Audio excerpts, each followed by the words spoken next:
चलिए हमारे साथ हरीश जनार्था जी जुड़े हैं, वो कांग्रेस का पक्ष रख पाएंगे। हरीश जनार्था जी, क्या हो रहा है? आए दिन हिमाचल सुर्खियों में तो रहता है, लेकिन किसी अच्छी खबर की वजह से, अच्छी बात की वजह से नहीं। अब जो मामला है हिमाचल भवन को लेकर, विपक्ष ये आरोप लगा रहा है कि भाई 2023 में जो फैसला आया था, अगर सरकार उस वक्त ध्यान देती तो आज ऐसी नौबत नहीं आती कि उनकी प्रतिष्ठा पर आंच आती। हिमाचल भवन जो प्रतिष्ठा का सवाल है, गौरव की बात है हिमाचल के लोगों के लिए, तो उसकी नीलामी तक बात पहुंच जाती। मैं इस इशू पे सिर्फ इतना कहना चाहता हूँ कि जो ये सारा इशू आया है, हमने अनूप रतन जी को लीगली सुना है और हमने साथ साथ जो भी हमारी अपनी कार्रवाई है जो सरकार ने करनी है, उसमें माननीय मुख्यमंत्री जी ने अपने स्टेटमेंट दे दी है। और जहाँ तक कि मुद्दे की बात आ रही है, तो मैं अनफॉर्चुनेटली ये कहना चाहता हूँ, हमारे सीनियर हैं, हमारे काफ़ी अच्छे मित्र हैं सतपाल सत्ती जी वगैरह को, कि ये इश्यूज़ उठाने के बजाय आप लोगों को किसी ऐसे मुद्दे पे बात करें। कभी समोसे की बात हो रही है, कभी अभी इस इशू पे जो हमारे कोर्ट के खास करके जो पूरी जो ऑर्डर आना है, अभी उस ऑर्डर को तो आने देते, उसको देखते हैं। हमारे पास भी लीगल जो एस्पेक्ट्स हैं उसको देखेंगे, उसके मुताबिक चलेंगे। सरकार है तो हिमाचल के हित वो ज़रूर बचाएगी और हिमाचल के हित के लिए लड़ेगी भी। और ये इशू 2009 से लेकर 2017, 2021 और तब तक ये इशू चलता रहा। तो मैं सिर्फ इतना ही पूछना चाहता हूँ कि उन दौरान क्या किया है इस इशू पे, why this issue was not settle that time. उस टाइम क्यों ये इशू सेटल नहीं हुआ।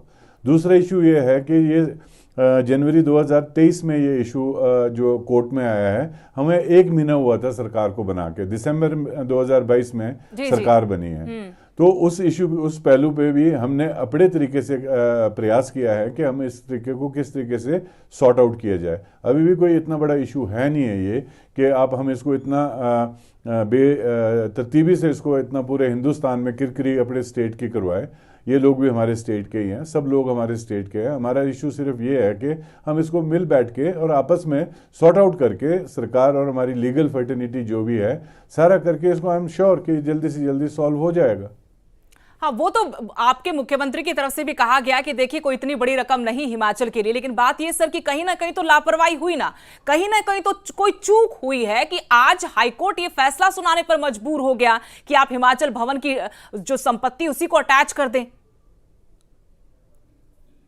जो चूक आप जो ये चूक हुई है या जो ये डिले हुई है, पर लेकिन ये डिले इमीडिएटली आप एक गवर्नमेंट को ब्लेम नहीं कर सकते हैं। ये इशू आपका 2009 से चल रहा है, 2009 से लेकर 2023 तक, तो आपके लगभग ये 11-12 साल का इशू ये चल रहा था। उन दौरान बीच में बीजेपी की सरकार भी रही, कांग्रेस की सरकार भी रही, और जैसे हमारे एजी साहब ने भी कहा है कि लीगल इसमें क्या क्या पॉइंट्स थे, जो जिस कंपनी ने ये लिया था उस कंपनी के पास और सारे उसके पास रास्ते खुले थे, एवेन्यूज़ खुले थे, और जो टर्म्स एंड कंडीशन अगर उस टाइम गवर्नमेंट की स्टिंजेंट थी या वो मानने लायक नहीं थी, तो उस टाइम उसमें ऑब्जेक्शन होने चाहिए थे। बाद में सारे कार्रवाई करने के बावजूद, और ऐसा भी नहीं है कि वो एक ही कंपनी होगी जब ये टेंडर आउट हुए थे, उसका मतलब ये है कि दूसरों का हक भी इसने रोका है। और लोग भी तो ले सकते थे जिनको ये कंपनी के जो टर्म्स एंड कंडीशन गवर्नमेंट को सूट करती थी। तो आई सपोज कि ये लंबा इशू चल रहा था और इसको लाइटली नहीं लिया है गवर्नमेंट ने, अभी भी लाइटली नहीं लेंगे गवर्नमेंट इस इशू को। और आई एम श्योर कि हमारे हक या हमारे हित में या हिमाचल का जिस तरीके से इसको एक किस्म से प्रोजेक्ट किया जा रहा है कि हिमाचल को ललामी के तौर पे आ गया, ये आ गया, वो आ गया, ये ऐसी कोई बात नहीं है। एक ये हाइप बनाने की बात है, ये हाइप बन रही है और बिना मतलब का हाइप बनेगी। आई एम श्योर कि शीघ्र से शीघ्र इस इशू को सॉल्व किया जाएगा।